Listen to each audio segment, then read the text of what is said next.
नई बहू का पहला झटका। पिंकी की शादी एक अच्छे परिवार में होती है। शादी के बाद जब वो ससुराल पहुंचती है तो उसे लगता है कि उसका स्वागत मिठाइयों और शानदार खाने से होगा। लेकिन जैसे ही वो रसोई में जाती है, उसे दिखाई देता है पूरा किचन सिर्फ मैगी से भरा हुआ है। अलमारी में मैगी, फ्रिज में मैगी, बर्तन में मैगी, यहाँ तक कि फूलदान में भी मैगी। सासू माँ गर्व से कहती हैं, हमारे परिवार की 7 पीढ़ियां मैगी पर चली हैं। पिंकी सोचती है, 7 पीढ़ियां, लेकिन मैगी तो इतनी पुरानी नहीं है। पहले दिन नाश्ते में मैगी, दोपहर में मैगी बिरयानी, शाम को मैगी पकौड़ा, रात में मैगी खीर। पिंकी परेशान हो जाती है। उसे लगता है शायद ये कोई मजाक है। लेकिन अगले दिन भी वही, फिर अगले दिन भी, फिर अगले दिन भी। एक दिन वो देखती है कि ससुर जी मैगी के पौधों को पानी दे रहे हैं। पिंकी चौंक जाती है। मैगी के पौधे? आंगन में सचमुच नूडल्स की बेलें उग रही होती हैं। घर की तीसरी मंजिल पर एक कमरा है, हमेशा बंद, ताला इतना बड़ा कि हाथी भी न तोड़ पाए। सभी उस कमरे के बारे में बात करने से डरते हैं। जब भी पिंकी पूछती है, सासू माँ विषय बदल देती हैं। राजू बेहोश होने का नाटक करता है, देवर सोनू खिड़की से कूदकर भाग जाता है। अब पिंकी को यकीन हो जाता है, इस कमरे में कोई बड़ा रहस्य छिपा है। एक रात पिंकी को आवाज सुनाई देती है, सुर्रुर्रुर, जैसे कोई हजारों नूडल्स एक साथ खा रहा हो। आवाज तीसरी मंजिल से आ रही होती है। पिंकी चुपके से ऊपर जाती है। ताले के नीचे से रोशनी निकल रही होती है। अचानक दरवाजे के अंदर से आवाज आती है, मुझे और मैगी चाहिए। पिंकी डर जाती है, लेकिन तभी पीछे से सोनू आ जाता है। भागो! दोनों नीचे भाग जाते हैं। अगले दिन पिंकी और सोनू मिलकर कमरे की चाबी ढूंढते हैं। पूरे घर में खोजने के बाद उन्हें एक पुरानी चाबी मिलती है।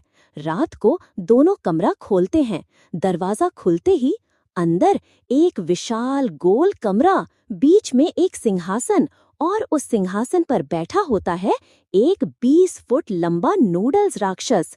उसकी मूछें नूडल्स की, बाल नूडल्स के, हाथ में सोने का कांटा। राक्षस आराम से मैगी खा रहा होता है। आ गए तुम लोग! पिंकी और सोनू चीख पड़ते हैं।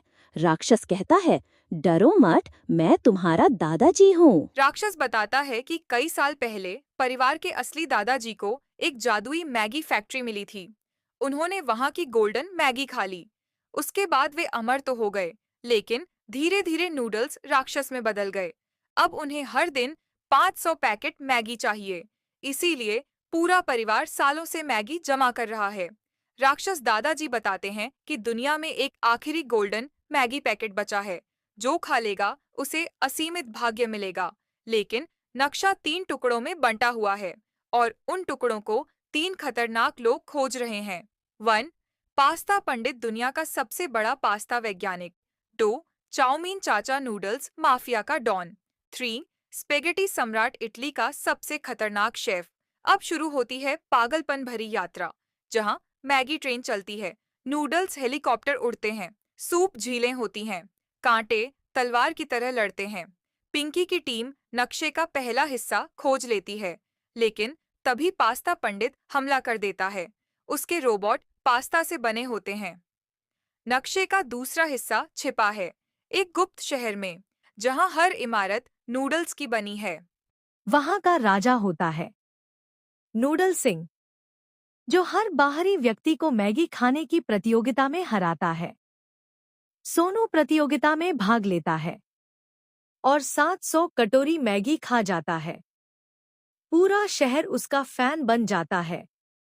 जब तीनों नक्शे मिलते हैं तो पता चलता है गोल्डन मैगी पैकेट कोई खजाना नहीं, बल्कि एक जादुई दरवाजे की चाबी है।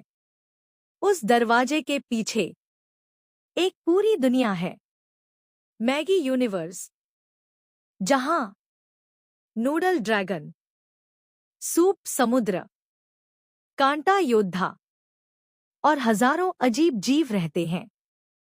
और वहीं से शुरू होती है कहानी का दूसरा भाग, क्योंकि असली विलेन अभी तक सामने ही नहीं आया है। The king of instant noodles, जो पूरी पृथ्वी को मैगी ग्रह बनाना चाहता है। जैसे ही पिंकी, राजू, सोनू और नूडल्स दादाजी जादुई दरवाजे के अंदर जाते हैं, उनके सामने एक अजीब दुनिया खुल जाती है। आसमान में उड़ती हुई मैगी की प्लेटें, नदियों में बहता गर्म सूप, पेड़ों पर लटकते मसाला सैशे और दूर दूर तक फैले नूडल्स के पहाड़। तभी एक विशाल उड़ने वाला नूडल पक्षी नीचे उतरता है। मैगी यूनिवर्स में आपका स्वागत है। अचानक सैकड़ों मसाला सैनिक उन्हें घेर लेते हैं। ये सैनिक मसाला पैकेटों से बने होते हैं।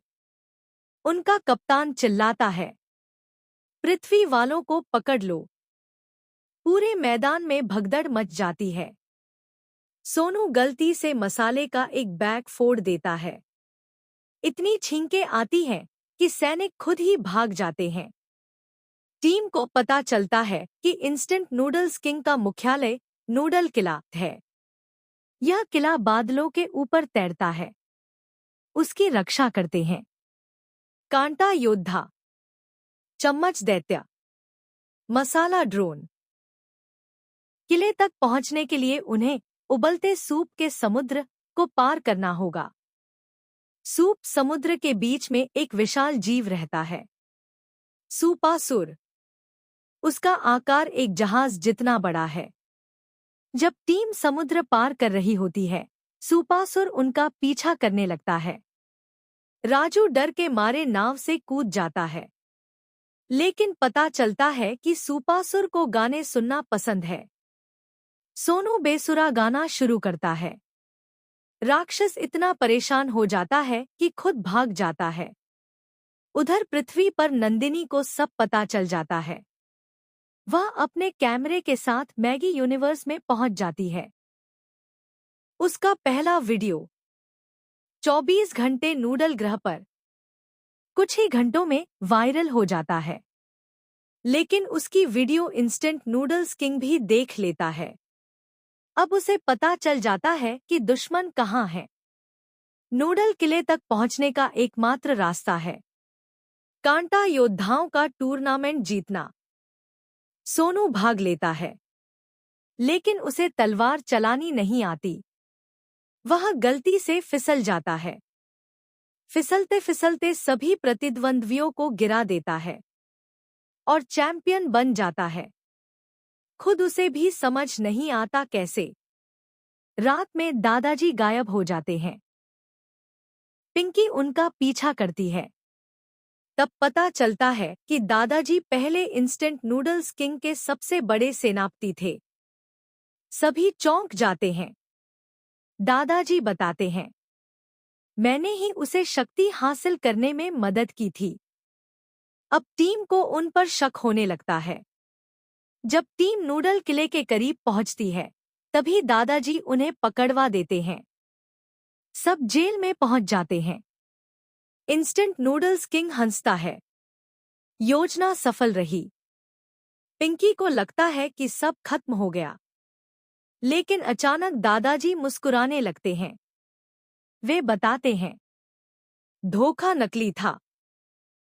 वे कई सालों से किंग के खिलाफ गुप्त मिशन पर थे। उन्होंने जानबूझकर खुद को विलेन का साथी दिखाया, ताकि उसके किले के अंदर पहुंच सकें।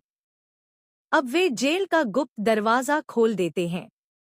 आखिरकार टीम किंग के सामने पहुंचती है, लेकिन उसे देखकर सब दंग रह जाते हैं। वह कोई राक्षस नहीं, वह एक छोटा सा बच्चा होता है, लगभग 12 साल का। लेकिन उसके पास जादुई गोल्डन मसाला क्राउन होता है। उसी क्राउन की वजह से उसके पास पूरी शक्ति है। किंग बताता है, कई साल पहले उसे सबने कमजोर समझा, तब उसे यह जादुई क्राउन मिला। क्राउन ने उसे शक्ति दी, लेकिन बदले में उसकी सोच बदल दी। अब वह पूरी दुनिया को नूडल्स में बदलना चाहता है। तभी क्राउन खुद बोलने लगता है, क्योंकि असली मालिक मैं हूं। सब हैरान रह जाते हैं। असल विलेन तो क्राउन है। गोल्डन मसाला क्राउन अपने असली रूप में आ जाता है। एक विशाल मसाला ड्रैगन। उसकी आंखें लाल, पंख मसाले के धुएं से बने। पूरी मैगी यूनिवर्स कांपने लगती है। नूडल किला टूटने लगता है। आसमान में दरारें पड़ जाती हैं। सभी पात्र एक साथ लड़ते हैं। पिंकी अपनी बुद्धि से जाल बनाती है। राजू पहली बार बहादुरी दिखाता है। सोनू लगातार खाते हुए भी लड़ता रहता है। नंदिनी पूरी लड़ाई लाइव स्ट्रीम करती है।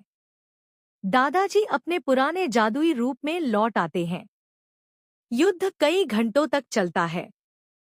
जब ड्रैगन हारने लगता है और अपनी दुनिया में चला जाता है, पिंकी अपने ससुराल वालों के साथ अपनी घर वापस प्रकट होती है। फिर सब मिलके मैगी बनाते हैं और हंसी खुशी खाने लगते हैं।